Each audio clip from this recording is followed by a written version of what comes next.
নমস্কাৰ বন্ধুসকল, মই অন্য এটা ব্লগলৈ আপোনালোকক জনাইছোঁ স্বাগতম। আজি মই আমাৰ হোম টুৰটো দিম বুলি ভাবিছোঁ। সেইটো আমাৰ বাটৰ ফালৰ পৰা হোম টুৰ চাই এইফালে মাজেদি কৰিডৰ এটা আছে আৰু দুবাগে আপোনাৰ 30 ফুট বহল, মাজেদি 8 ফুটৰ এটা কৰিডৰ।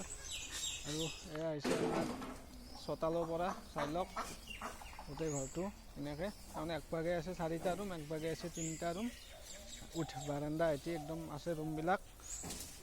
আৰু এইখিনি এনে দেখাত এইটো আমাৰ এল চাইজত, যিহেতু আমি মানে ককাই ভাই আমি 3জন, মা দেউতা আৰু মোৰ ৱাইফ আৰু মোৰ বাচ্চাটো আছে।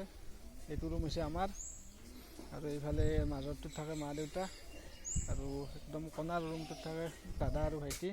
আৰু এইটো হৈছে আমাৰ পাকঘৰ। আৰু এইবিলাক চাওক অলপ সেই হৈ আছে আৰু আনডিচিপ্লিন হৈ আছে, মানে কি কাপোৰ চাপোৰবিলাক মেলি দিয়া আছে। আৰু কৰিডৰেদি সেইটো যিটো ঘৰ দেখা হৈছে সেইটো হৈছে আমাৰ মা দেউতাহঁতৰ ঘৰ। আৰু অলপমান মানে বাৰাণ্ডাবিলাক অলপমান আনডিচিপ্লিন হৈ আছে, মানে কাপোৰ চাপোৰ মেলি দিয়া আছে। আৰু এইটো হৈছে আমাৰ টিভি ৰুম, ইয়াতে টিভিটো আছে, অকল টিভিটো, বিচনা এখন আৰু দুখনমান চেয়াৰ আছে, জাষ্ট এইটো টিভি ৰুম ডাইৰেক্ট। আৰু আমাৰ যিটো ড্ৰয়িং ৰুম আছে, ড্ৰয়িং ৰুমটো দেখাই আছোঁ আপোনালোকক, তলত টাইলছ চাইলছ লগা আছে। আৰু সেয়া আহি গ'ল আমাৰ ড্ৰয়িং ৰুম। এইটো ইয়াতে আছে এইবিলাক আৰু চেয়াৰ টেয়াৰ এনেকৈ, আৰু চকেছ এটা আছে ইয়াতে। আৰু এফালে এখন আমাৰ ডাইনিং দিয়া আছে, ডাইনিংখন কোনোবা আহিলে যেতিয়া আলহী চালহী আহিলে ভাত তাত ইয়াতে দিব পাৰোঁ, মানে আমাৰ পাকঘৰটো বেলেগ চাইডত আছে। আৰু এইফালে ওপৰত চাৰ্জাৰ কিবা কিবি ৰাখা আছে। আৰু এতিয়া আৰু এইটো হৈছে আমাৰ গান শুনাৰ কাৰণে ঘৰতে দাদাৰ কেচিঅ' কীবৰ্ড এখন আছে, কীবৰ্ডখন বজোৱাৰ কাৰণে এইটো বক্স। আৰু এইবিলাক ফেন চেন ইয়াতে এনেকৈ থৈ দিছোঁ। আৰু এইটো চকেছটোত কিবা কিবি আছে আৰু মেডেল চেডেল, মানে সৰুতে স্কুলত খেলাতে পোৱা মেডেল চেডেলবিলাক এনেকৈ ৰাখি থৈ দিছোঁ। আৰু আহি গ'লোঁ এইটো আমাৰ ৰুম। আৰু এই দুভাগে দুখন বিচনা, মাজতে ড্ৰেছিংখন, এইভাগে চকেছ আছে, এইখন হৈছে ড্ৰেছিং, প্লাইৰে হয়। আৰু সেইফালে দেখাই আছে, এইভাগে আছে চকেছটো আছে। আৰু ওপৰত চাৰ্জাৰ আছে, আমাৰ বাবুৰ খেলা বস্তুবিলাক থৈ দিছোঁ। এইটো চকেছ, আৰু ওপৰত এইবিলাক খেলা বস্তু পুতলা চুতলা এনেকৈ আছে। আৰু এইভাগে আছে আমাৰ চকেছটো থাকিল, এইভাগে আলনা, আৰু ওপৰত চাৰ্জাৰ এইবিলাক বাবুৰ খেলা গাড়ীবিলাক থৈ দিছোঁ এনেকৈ। আৰু বাবাৰ চাবাৰ আছে। আৰু ঘৰতে কেইটামান ফুলৰ পুলি ৰোৱাৰ চেষ্টা কৰিছোঁ, টাব অনা নাই, নিজৰ ঘৰৰে সৰু সৰু বাল্টিত মাটি ভৰাই এনেকৈ ফুলবিলাক ৰুই দিছোঁ। আৰু এই এনেকৈ আলাই দিছোঁ, এইবিলাক আছে বঢ়িয়া হয় ফুলবিলাক, পানী চানী দি আছোঁ ঠিক মতন। আৰু এইবিলাক এনেকৈ ফুল ৰুই থৈ দিছোঁ ইয়াতে, আৰু ইয়াতো আছে এইবিলাক।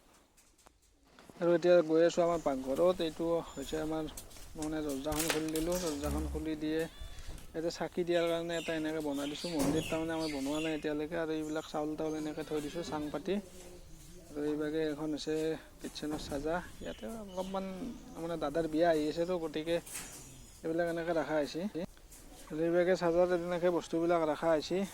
আৰু এইটো আমাৰ চৌকা, আমাৰ ভাত তাত ইয়াতে বনোৱা হয়। আৰু ইয়াতে সাজ বাচন এনেকৈ কিবা কিবি থোৱা আছে। আৰু এইখন হৈছে বাবুৰ চাইকেল।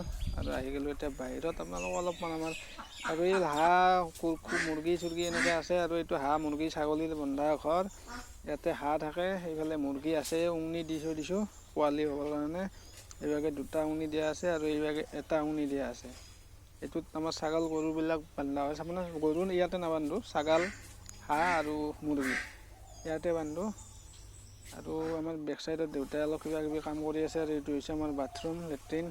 আৰু এই জেগাখিনি খালী কৰি লৈছোঁ, মানে কি ইয়াত মাটি পেলাম, দাদাৰ বিয়াৰ পেণ্ডেলটো ইয়াতে হ'ব ভাত চাত খোৱাৰ কাৰণে। এইটো আমাৰ পুখুৰী, আৰু এইবিলাক মোৰ হাঁহ মুৰ্গী এনেকৈ আধাৰ দি ৰাখি থৈ দিছোঁ।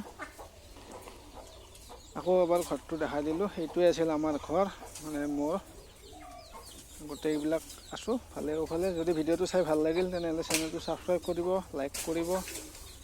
গতিকে এইখিনিয়ে আছিলে। গতিকে আজিলৈ ভিডিঅ'টো ইমানতে শেষ কৰিম বুলি ভাবিছোঁ। গতিকে টাটা বাই বাই। চেনেলটো ছাবস্ক্ৰাইব কৰি দিব, লাইক কৰিব, আৰু কিবা যদি সুধিব লগা থাকে কমেণ্ট কৰিব। আৰু গোটেই গাঁওখনত এনেকৈ এইটো দৃশ্য আপোনালোকক দেখাই দিলোঁ। ধন্যবাদ।